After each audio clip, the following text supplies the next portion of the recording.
저는 박정순입니다. 올해 79살이죠. 아들 도윤이가 결혼하고 나서 줄곧 반찬을 해다 주며 살았습니다. 손주 민재까지 돌보며 정말 바쁘게 지냈어요. 그날도 평소와 다름없었습니다. 아침 일찍 일어나 김치찌개를 끓이고 나물을 무쳤죠. 아들네 집 냉장고가 텅 비어 있는 걸 보면 마음이 아팠거든요. 며느리 미정이는 직장 생활이 바쁘다고 하지만 그래도 가족밥은 챙겨야 하는 거 아닌가 싶었습니다. 오후 2시쯤이었을 거예요. 저는 설거지를 하고 있었습니다. 그때 현관문이 열리는 소리가 들렸어요. 미정이가 친구 2명과 함께 들어왔습니다. 제법 잘 차린 옷을 입은 여자분들이었죠. 어머, 집이 정말 깨끗하네요. 한 친구가 말했습니다.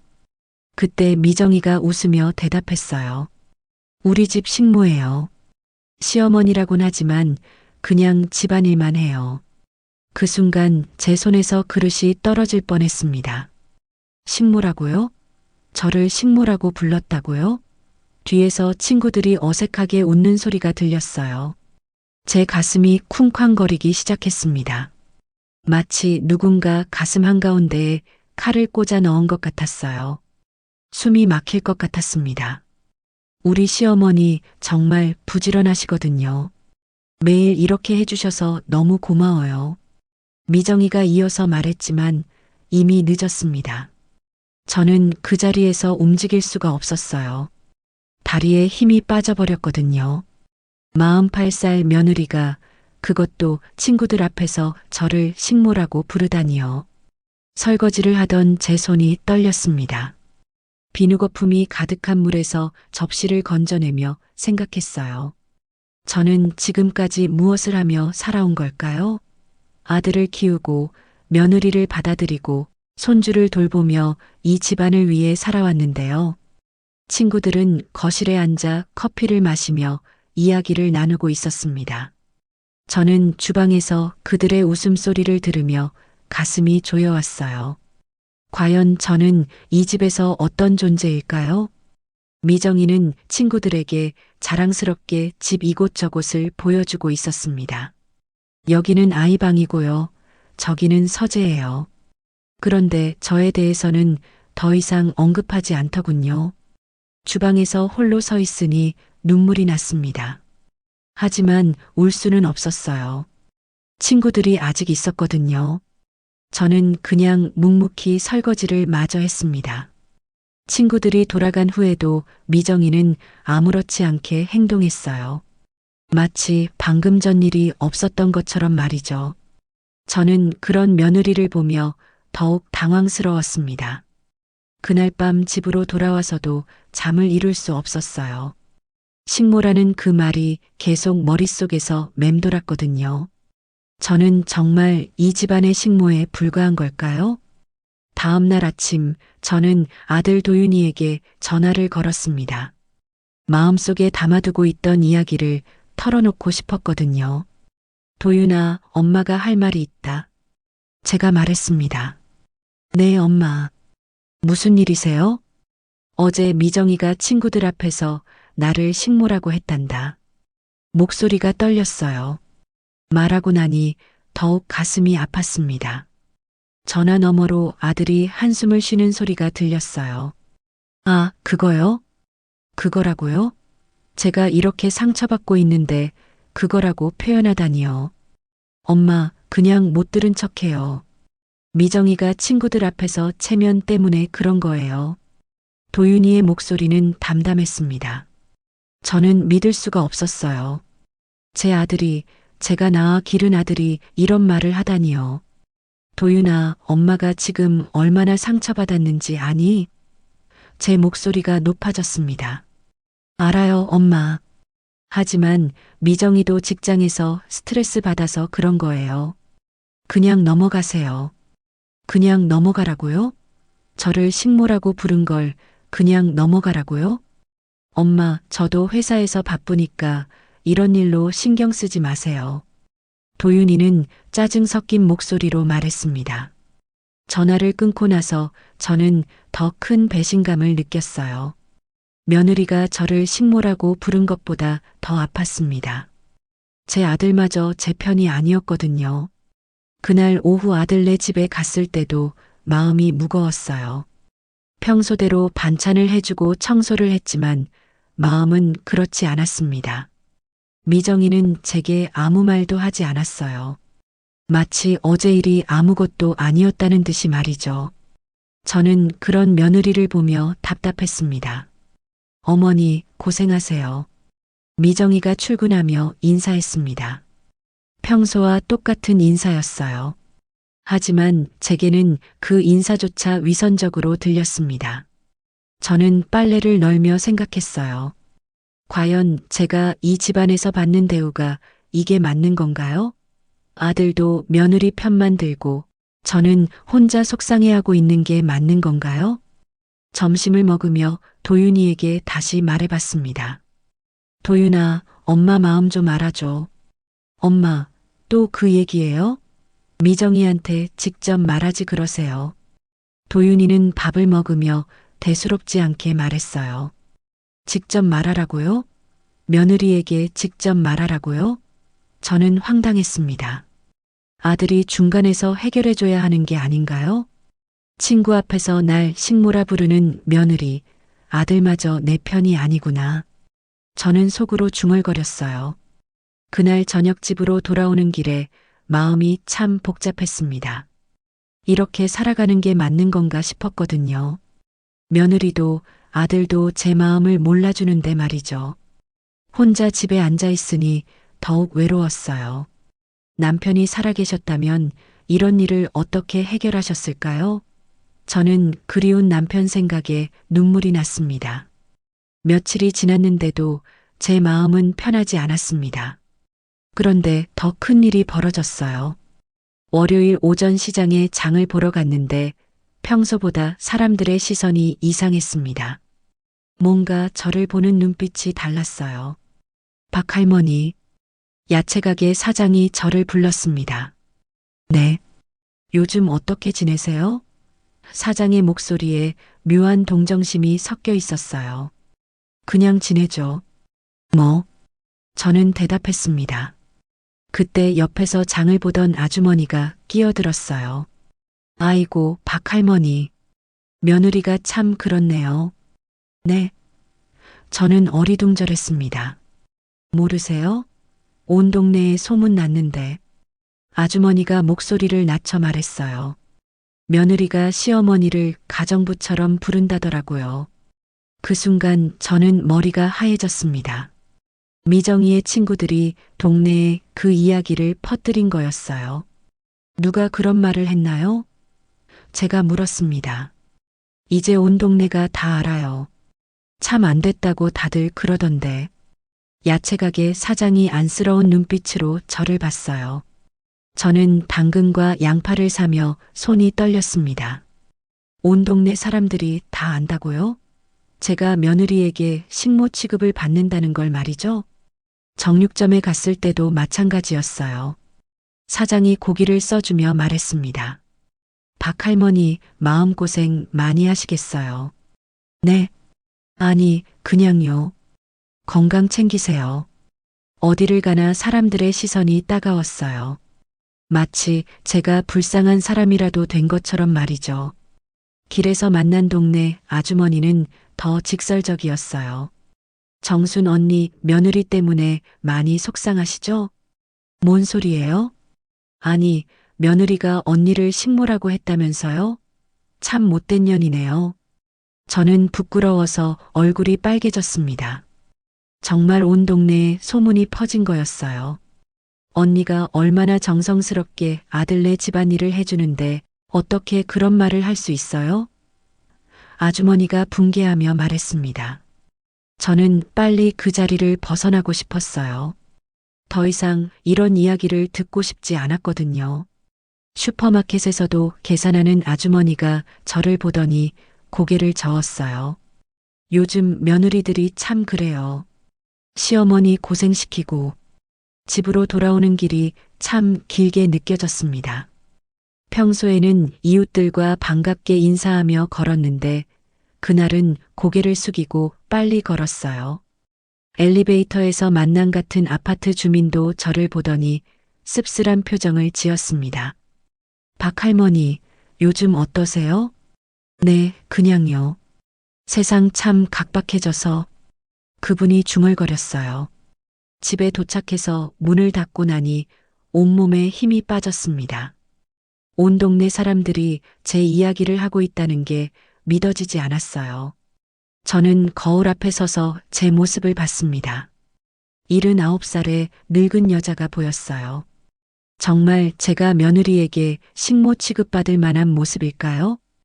그날 밤 잠을 이루지 못했습니다. 내일 또 시장에 나가면 사람들이 저를 어떤 눈으로 볼까요?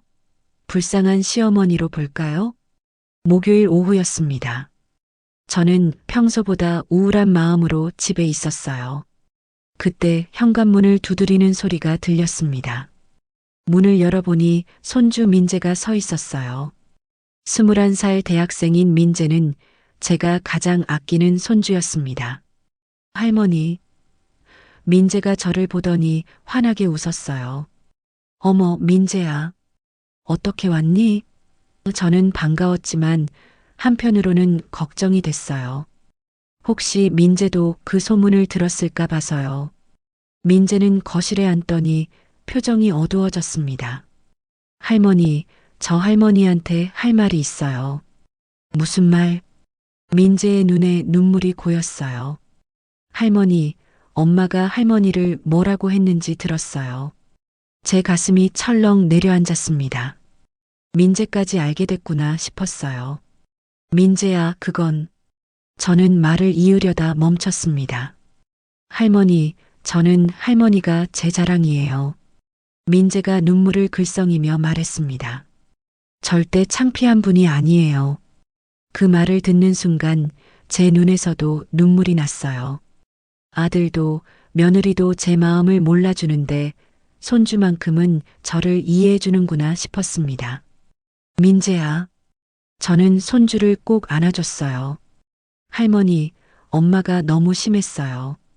어떻게 그런 말을 할 수 있어요? 민재가 붕괴하며 말했습니다. 그래도 내 엄마인데 너무 그렇게 생각하지 마라. 아니에요. 잘못한 건 잘못한 거예요. 할머니가 우리 집을 위해 얼마나 많은 일을 해주시는데. 민재가 고개를 저었어요. 저는 그런 손주가 고마우면서도 한편으로는 미안했습니다. 이런 일로 민재가 엄마와 사이가 나빠질까 봐서요. 할머니, 저는 할머니 편이에요. 언제든지요. 민재가 제 손을 꼭 잡으며 말했어요. 고마워, 민재야. 저는 진심으로 고마웠어요. 민재는 저와 함께 차를 마시며 대학 이야기를 해줬습니다. 전공 수업이 어떻고 친구들과 어떤 일이 있었는지 재미있게 말해줬어요. 할머니, 제가 군대 갔다 와서 취직하면 할머니 모시고 살 거예요. 민재가 진지하게 말했습니다. 무슨 소리야? 너는 내 길을 가야지. 아니에요. 할머니는 제가 모실 거예요. 엄마 아빠는 신경 쓰지 마세요. 민재의 말에 제 마음이 따뜻해졌어요. 오랜만에 마음이 녹는 기분이었습니다. 할머니, 우리 같이 맛있는 거 먹으러 갈까요? 민재가 제안했어요. 괜찮다. 집에서 먹자. 아니에요. 오늘은 제가 할머니 모시고 나가서 맛있는 거 사드릴 거예요. 민재는 저를 모시고 근처 한정식집에 갔습니다. 고급스러운 곳이었어요. 민재야, 여기 비싸겠다. 할머니, 걱정 마세요. 아르바이트에서 번 돈이에요. 그 순간 저는 새로운 희망을 느꼈어요. 아들도 며느리도 제 마음을 몰라주지만 손주만큼은 저를 진심으로 아껴주는구나 싶었습니다. 민재와 함께한 그 시간이 제게는 큰 위로가 됐어요. 며느리에게 받은 상처가 조금씩 아물어가는 것 같았습니다. 집으로 돌아오며 민재가 말했어요. 할머니, 힘내세요. 저는 언제나 할머니 편이니까요. 그날 밤 오랜만에 마음 편히 잠들 수 있었습니다. 세상에 저를 진심으로 아껴주는 사람이 있다는 것만으로도 큰 힘이 됐거든요. 다음 날 아침 저는 문득 남편 생각이 났습니다. 남편이 살아계셨다면 이런 일을 어떻게 하셨을까 하는 생각 말이죠. 그러다 문득 남편이 생전에 늘 간직하고 있던 낡은 서류 가방이 떠올랐어요. 남편이 돌아가신 후 한 번도 열어보지 않았던 가방이었습니다. 옷장 깊숙한 곳에서 그 가방을 꺼냈습니다. 먼지가 수북이 쌓여 있었어요. 가방을 열어보니 오래된 서류들이 나왔습니다. 처음에는 별것 아닌 서류들인 줄 알았어요. 그런데 자세히 보니 건물 관련 서류들이었습니다. 임대 수익 관련 문서와 땅 문서도 있었어요. 이게 뭐지? 저는 혼잣말을 했습니다. 서류를 하나씩 살펴보니 놀라운 사실을 알게 됐어요. 남편이 생전에 여러 곳에 투자를 해두셨던 거였습니다. 그것도 상당한 규모로 말이죠. 건물 임대료 명세서를 보니 매월 상당한 수익이 들어오고 있었어요. 그런데 저는 그 사실을 전혀 몰랐습니다. 남편이 말씀해주지 않으셨거든요. 여보, 이런 걸 왜 말해주지 않으셨어요? 저는 남편의 사진을 보며 말했습니다. 더 놀라운 건 땅 문서였어요. 서울 시내 한복판에 있는 상당한 크기의 땅이 제 명의로 되어 있었습니다. 언제 명의를 바꿔놓으신 건지 모르겠어요. 저는 잠시 멍하니 서류들을 바라봤습니다. 식모라 불렸던 제가 사실은 억대 건물주였다는 걸까요? 급하게 은행에 전화를 걸어 확인해 봤어요. 정말로 제 계좌로 매월 임대료가 들어오고 있었습니다. 그런데 저는 그 계좌의 존재도 몰랐어요. 고객님, 이 계좌는 10년 넘게 사용하지 않으셔서 휴면 계좌로 분류됐습니다. 은행 직원이 말했어요. 그럼 그 돈은 어떻게 된 건가요? 계좌에 그대로 쌓여 있습니다. 상당한 금액이 누적되어 있어요. 제 손이 떨렸습니다. 정말로 제가 큰 재산을 가지고 있었던 거였어요. 부동산 등기부를 확인해 보니 더욱 놀라웠습니다. 제가 소유한 건물들의 시세가 엄청났거든요. 요즘 부동산 가격이 많이 올랐다고 하더니 정말 그랬나 봐요. 식모라 불렸던 내가 사실은 너희가 감히 넘볼 수 없는 주인이었다. 저는 중얼거렸어요. 그동안 저는 무엇을 하며 살았던 걸까요? 정작 제가 큰 재산을 가지고 있으면서도 며느리에게 식모 취급을 받으며 살았다니요. 저는 서류들을 정리하며 계획을 세우기 시작했어요. 이제는 더 이상 당하고만 살 수는 없겠더라고요. 남편의 사진을 보며 말했습니다. 여보, 이제 제대로 살아볼게요. 당신이 남겨주신 이 재산으로 말이에요. 그날 밤 저는 오랫동안 생각했어요. 어떻게 하면 이 상황을 제대로 정리할 수 있을까 하고 말이죠. 며느리도 아들도 제가 이런 재산을 가지고 있다는 걸 전혀 모르고 있어요. 이제는 제가 진짜 누구인지 보여줄 때가 된 것 같았습니다. 다음 날 아침 저는 민재에게 전화를 걸었습니다. 어제 발견한 서류들에 대해 이야기하고 싶었거든요. 할머니, 무슨 일이세요? 민재가 밝은 목소리로 대답했어요. 민재야, 할머니가 중요한 이야기가 있으니까 시간 날 때 와라. 네, 할머니. 오늘 오후에 갈게요. 민재가 오자마자 저는 서류들을 보여줬어요. 민재는 서류를 보더니 눈이 커졌습니다. 할머니, 이게 정말이에요? 민재가 놀라며 물었어요. 그런 것 같다. 내 할아버지가 숨겨두신 거야. 민재는 서류들을 자세히 살펴봤어요. 요즘 젊은이들은 이런 것도 잘 아는군요. 할머니, 이거 엄청난 재산이에요. 정말 대단하시네요. 민재가 감탄했습니다. 그래, 할머니가 잘 모르겠어서. 할머니, 우리 변호사 선생님께 한번 상담받아 보세요. 제대로 정리해야 할 것 같아요. 민재의 제안에 따라 변호사 사무실에 갔습니다. 변호사는 서류들을 보더니 고개를 끄덕였어요. 어르신, 상당한 재산을 가지고 계시네요. 이걸 제대로 관리하셔야겠어요. 변호사가 말했습니다. 네, 그런데 어떻게 해야 하나요? 우선 휴명계좌부터 정리하시고 건물 관리도 직접 하시는 게 좋겠어요. 변호사의 도움으로 모든 재산을 정리했습니다. 정말로 억대 재산이었어요. 제가 상상했던 것보다 훨씬 많았습니다. 이제 저는 새로운 건물에 직접 제 이름을 걸고 주인이 됐어요. 관리사무소에서도 저를 정중하게 대했습니다. 사장님, 앞으로 잘 부탁드립니다. 관리소장이 인사했어요. 사장님이라고 불리는 게 신기했어요. 얼마 전까지만 해도 식모라고 불렸는데 말이죠. 소식은 빠르게 퍼졌습니다. 동네 사람들이 하나둘씩 제 이야기를 듣기 시작했어요. 어머, 박정순 할머니가 건물 주셨다면서요? 시장에서 만난 아주머니가 놀라며 말했습니다. 네, 그렇게 됐네요. 저는 담담하게 대답했어요. 아이고, 그럼 그동안 왜 그렇게 고생하셨어요? 잘 몰랐거든요. 사람들의 태도가 확연히 달라졌어요. 며칠 전까지만 해도 불쌍한 시어머니로 보던 시선이 이제는 존경의 눈빛으로 바뀌었습니다. 박정순 할머니가 진짜 큰손이었다니.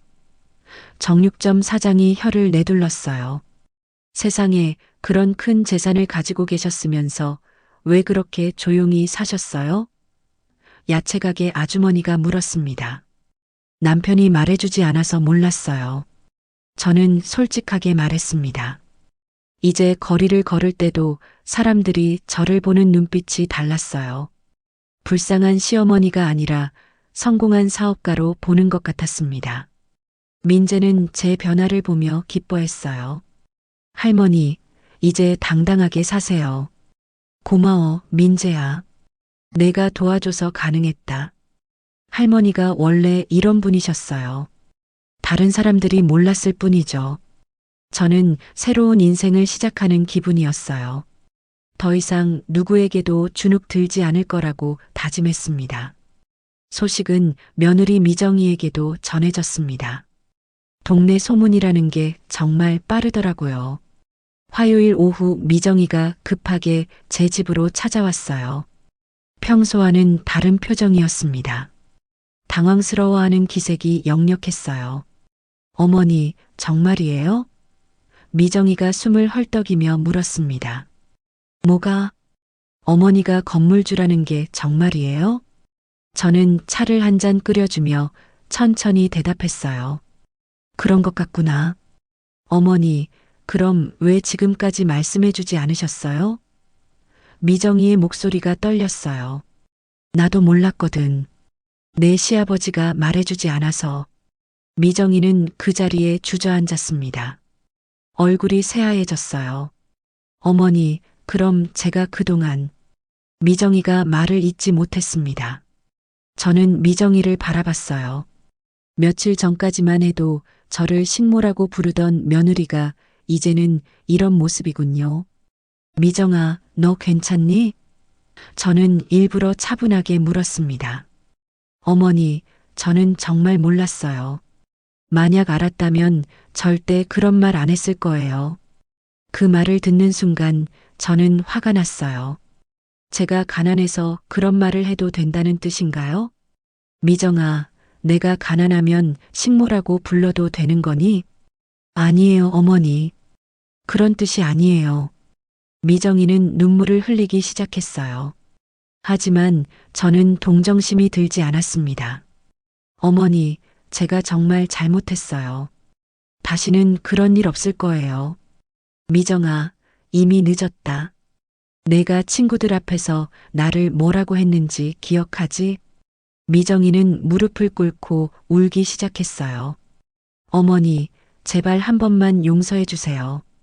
정말 그냥 농담이었어요. 농담이라고요?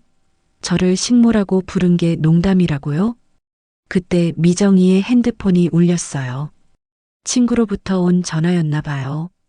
미정아, 너희 시어머니 진짜 부자라면서? 너 완전 운 좋았네. 스피커로 들리는 친구의 목소리였어요.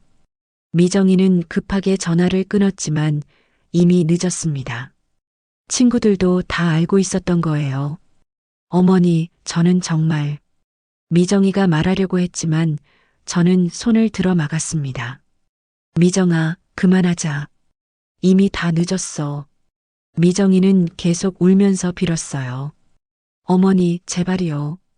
제가 앞으로 정말 잘할게요. 하지만 저는 마음을 바꿀 생각이 없었어요. 상처받은 마음이 그렇게 쉽게 회복될 리 없거든요. 어머니, 혹시 재산 상속은? 미정이가 조심스럽게 물었습니다. 그건 민재만 받을 거야. 저는 단호하게 말했어요. 미정이의 얼굴이 더욱 창백해졌습니다. 어머니, 그러시면 도윤이는? 도윤이도 마찬가지다. 너희들은 내가 식모라고 했잖니. 그날 미정이는 몇 시간 동안 빌었지만 저는 마음을 바꾸지 않았어요. 이미 받은 상처가 너무 깊었거든요. 미정이가 돌아간 후 저는 홀가분했습니다. 드디어 제대로 된 대우를 받는 기분이었어요. 그날 밤 아들 도윤이도 찾아왔습니다. 미정이가 이야기했나 봐요. 엄마, 정말 그런 재산이 있었어요? 도윤이도 믿기 어렵다는 표정이었어요. 그래, 내 아버지가 남겨주신 거다. 엄마, 그럼 왜 지금까지 말씀 안 해주셨어요? 나도 몰랐거든. 내 아버지가 비밀로 해두셨어. 도윤이는 당황한 기색이 역력했어요. 아마 미정이에게서 상속 이야기를 들었을 거예요. 엄마, 미정이가 정말 죄송하다고 하던데요. 도윤아, 너도 그때 내 편을 들어주지 않았잖니? 도윤이는 할 말이 없었나 봐요. 고개를 숙이고 있었어요. 엄마, 제가 잘못했어요. 그때 엄마 말씀을 제대로 들어드렸어야 했는데. 이제 와서 무슨 소용이니? 저는 아들을 보며 실망스러웠어요. 정작 제가 상처받았을 때는 모른 척 하다가 재산 이야기가 나오니까 그제야 사과하는군요. 다음 날 미정이가 또 찾아왔어요. 이번에는 정중한 옷차림이었습니다. 어머니, 다시 한번 기회를 주시면 안 될까요? 미정이가 정중하게 말했어요. 미정아, 이미 늦었다고 했잖니. 어머니, 제가 정말 반성하고 있어요. 앞으로는 절대 그런 일 없을 거예요. 저는 미정이를 차분히 바라봤어요. 그리고 담담하게 말했습니다. 미정아, 농담이든 진담이든 내 입에서 나온 말은 내 가슴에 상처가 됐다. 어머니, 이제 내가 너를 어떻게 부를 차례인지 알겠느냐? 미정이는 그 말을 듣고 더욱 울었어요. 하지만 저는 더 이상 마음이 움직이지 않았습니다. 어머니, 정말 마지막으로 한 번만요. 제가 정말 변할게요. 미정아, 변한다고 해서 이미 받은 상처가 없어지는 게 아니야. 저는 일어서서 현관문을 열었어요. 이제 가거라. 더 이상 할 말 없다. 미정이는 현관에서 한참을 울다가 돌아갔어요. 저는 그런 며느리를 보며 아무런 감정이 들지 않았습니다. 그날 오후 민재가 찾아와서 말했어요. 할머니, 정말 잘하셨어요. 그래. 네, 할머니는 당당하게 사실 자격이 있어요. 민재와 함께 저는 새로운 계획을 세웠어요. 앞으로는 손주와 함께 새로운 삶을 시작하기로 했습니다. 며칠 후 저는 새 아파트로 이사했어요. 민재도 함께 살기로 했고요. 동네 사람들은 제 변화를 신기하게 봤어요. 박정순 할머니가 완전히 달라지셨네. 저는 더 이상 누구에게도 무시당하지 않았습니다. 사람들이 저를 정중하게 대했어요. 그날 밤 새 집에서 민재와 함께 저녁을 먹으며 말했습니다. 민재야, 할머니가 이제야 제대로 된 삶을 살게 됐구나. 할머니, 당연한 거예요. 할머니는 원래 훌륭한 분이셨어요. 나를 식모라 부른 며느리 그러나 마지막에 무너진 건 며느리였다. 그리고 마지막에 웃은 건 나였다. 저는 창밖을 바라보며 혼잣말을 했어요. 드디어 제 인생을 되찾은 기분이었습니다.